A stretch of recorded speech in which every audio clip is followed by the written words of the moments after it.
오늘은 성경 통독 에스라와 느헤미야까지 읽겠습니다.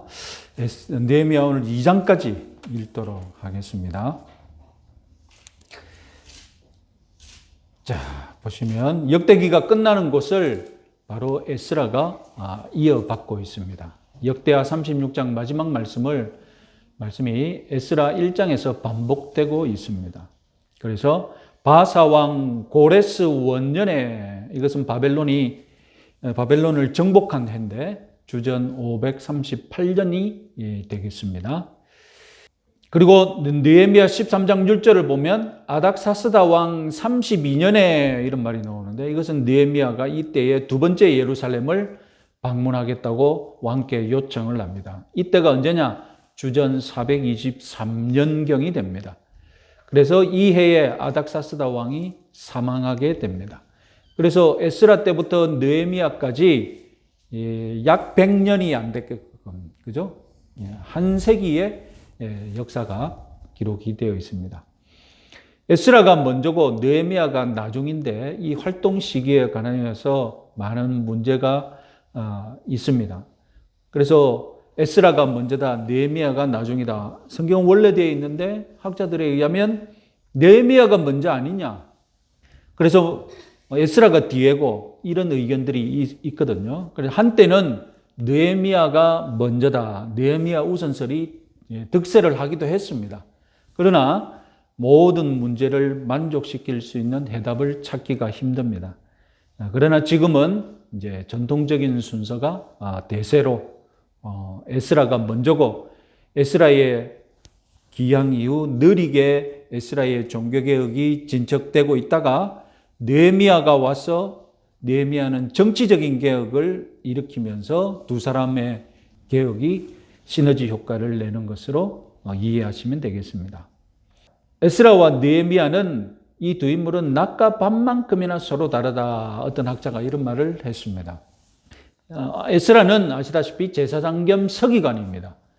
이 두 직분을 겸직한 성경에서 유일한 사람입니다.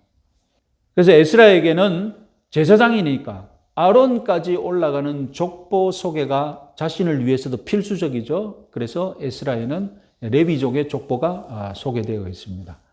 제사장은 유대 직분이지 않습니까? 제사장은 유대에서 얻을 수 있는 직분입니다. 그럼 서기관은 무엇이냐? 서기관은 아직도 예수님 당시가 아닌데 구약에 서기관이라는 직분이 있었느냐? 이 서기관은 다름 아니라 페르시아 바사 왕에게서 받은 직분이죠. 그래서 페르시아 정부에 의해 부여받은 지위가 서기관입니다. 그래서 느헤미야서에서는 이 서기관을 학사로 번역해 놓았죠. 느헤미야에서는 학사라는 말이 갑자기 나오는데, 그것은 다름 아니라 서기관을 그대로 학사로 또 번역한 것입니다. 에스라의 경우 제사장과 서기관, 이 두 직분이 동시에 소개될 때 무엇이 먼저 소개되겠습니까? 아무래도 유대인이니까 제사장이 먼저 소개되어야 되겠죠. 그 다음에 그럼 느헤미야는 어떻냐? 느헤미야는 제사장에 비하면 평신도라고 할 수 있죠. 그리고 느헤미야 1장을 보면 왕의 술관원이다, 술 맡은 자다, 왕의 음료수를 책임지는 자리다, 이렇게 소개하고 있습니다.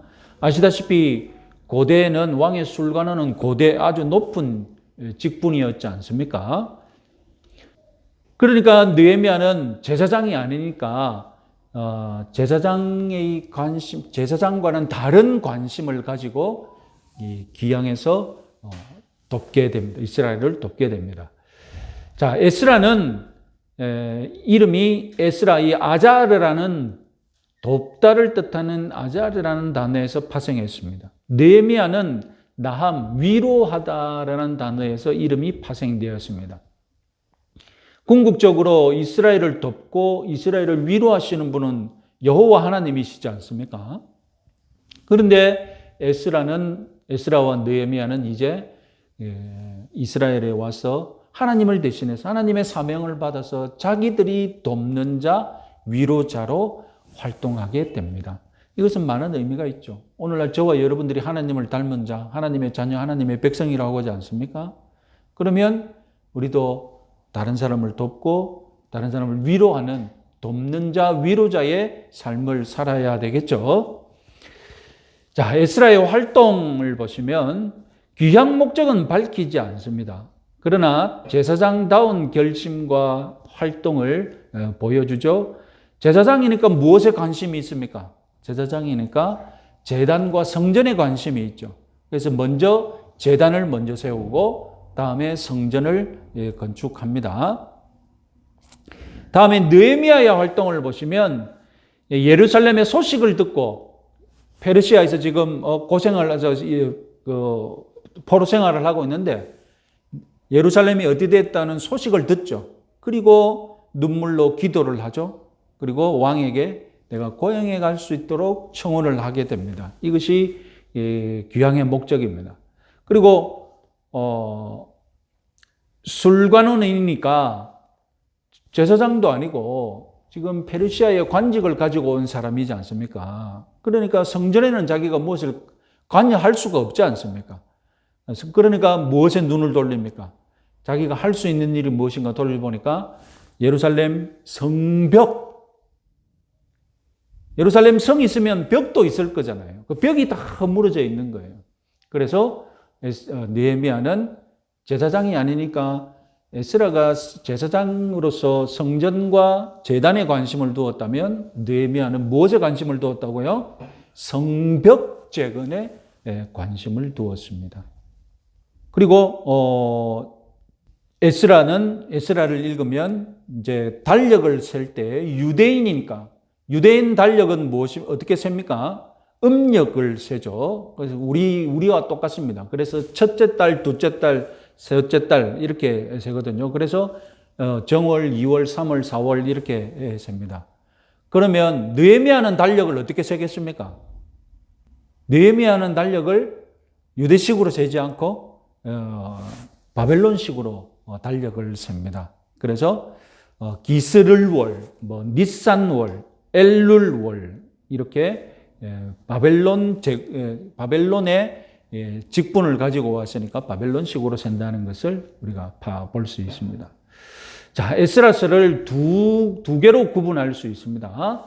1장부터 6장까지 고레스 왕의 포고령으로 인하여서 포로로 잡혀있던 유대인들이 예루살렘으로 돌아갑니다. 그리고 제단을 건축하고 성전을 건축하는 약 20년간의 기록이 1장부터 6장까지 있습니다. 그리고 7장부터 10장은 60년이 지난 후 주전 458년에 에스라가 다시 예루살렘으로 가야 되겠다라고 허락을 받아서 오고 나니까 와서 보니까 이 이스라엘 백성들이 이방인들과 혼혈 결혼을 하고 막 이렇게 있는 거예요. 그래서 그 혼혈 결혼을 취소시키는 일들을 하게 됩니다.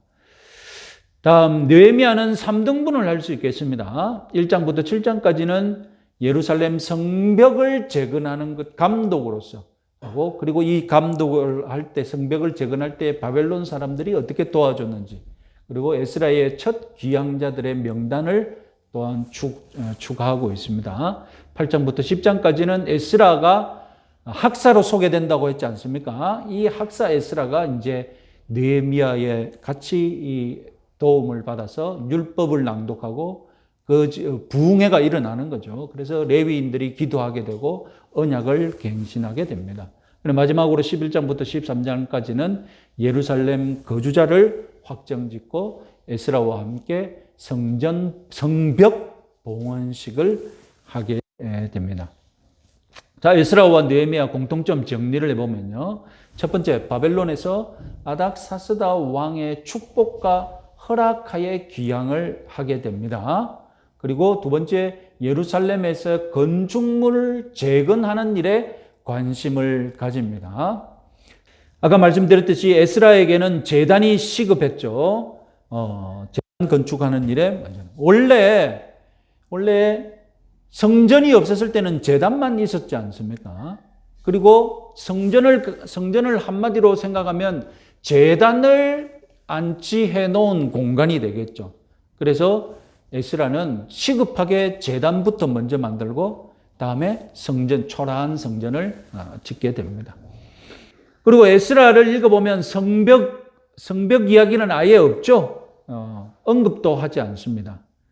그는 느헤미야가 성벽을 관심을 가진 이유는 무엇이겠습니까? 성벽이 있어야만 거룩한 공간과 거룩한 백성들이 살아야 할 땅이 확정되는 것 아닙니까? 그래서 느헤미야는 성벽에 관심을 가지고 이제 성지, 거룩한 공간을 구분짓게 된 것입니다. 그리고 세 번째 공통점은 다리오 1세 통치하에 스룹바벨과 예수아의 인도하에 기항한 성전 재건을 완료한 자들의 명단을 길게 제공합니다.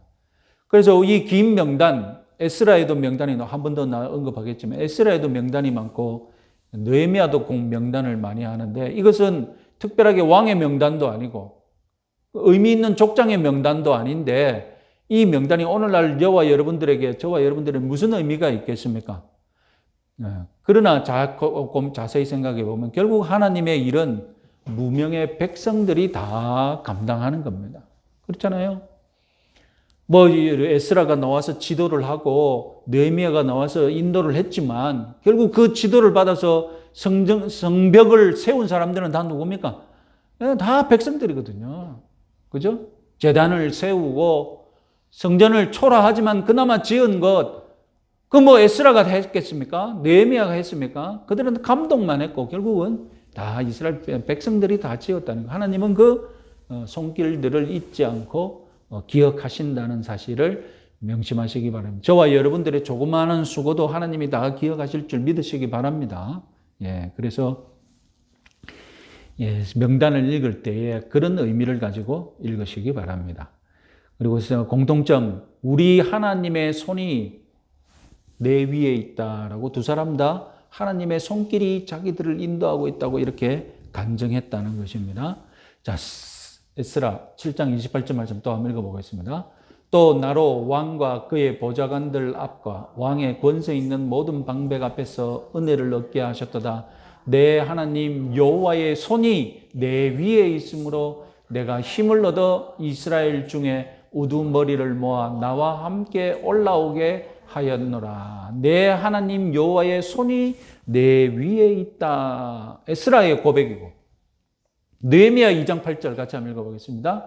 또 왕의 삼림 감독 아삽에게 조서를 내리사 그가 성전에 속한 영문의 문과 성곽과 내가 들어갈 집을 위하여 들보로 쓸 제목을 내게 주게 하옵소서 하매 내 하나님의 선한 손이 나를 도우심으로 왕이 허락하고 내 하나님의 선한 손이 나를 도우심으로 왕이 허락하고 하나님의 선한 손이 우리를 도우고 계심을 믿으시기 바랍니다. 특히 이 하나님이 이방인 고레스의 마음을 감동시켰지 않습니까? 이 역사가 거기서 출발하는 것 아닙니까? 하나님께서 하나님의 손이 이방인들의 마음도 움직이시는 줄 믿으시기 바랍니다. 그래서 여러분들이 기도하실 때에 하나님이 이방인들의 마음도 감동시키셔서 일이 되게 하실 줄 믿으시기 바랍니다. 자, 공통점은 명단을 과하게 언급한다. 그래서 에스라의 경우 무슨 명단을 언급하느냐? 귀환한 그릇들도 명단을 언급합니다. 그리고 귀향한 포로민들, 에스라의 여행 동료들, 이방 여인들과 갈라선 자들 이 명단을 다 언급하고 있습니다. 에스라만의 특징은 무엇이냐? 이제 서신을 많이 인용하는 거죠. 그래서 여러분 읽어보시면 서신을 그대로 인용하고 일이 이렇게 됐다. 누구는 이렇게 편지를 썼다. 누구는 이렇게 편지를 썼다. 이렇게 일이 되는 과정을 다 편지로 보여줍니다. 에스라가 이런 명단을 했다면 느헤미야도 마찬가지로 3장에서 성벽 건축 공사자들의 명단, 돌아온 포로민들의 명단, 언약에 서명한 자들, 정착자들, 레위인들, 성벽 위로 행정하는 자들 이런 명단들을 다 언급합니다. 오늘날 저와 여러분들에게 명단을 읽는 것은 재미없는 일이지만 아까 말씀드렸듯이 하나님께서 이 모든 이름 없는 자들의 명단도 다 기록에 남겨두심으로 하나님의 관심과 사랑은 지도자들에게만 있는 것이 아니라 이렇게 오늘날 우리 관점에서 보면 아무런 역사적인 의미가 없는 같은 그런 사람들에게도 하나님이 이름을 새겨 놓으셨다는 것을 명심하시기 바랍니다. 자, 우리 오늘 느헤미야 2장까지 읽도록 하겠습니다.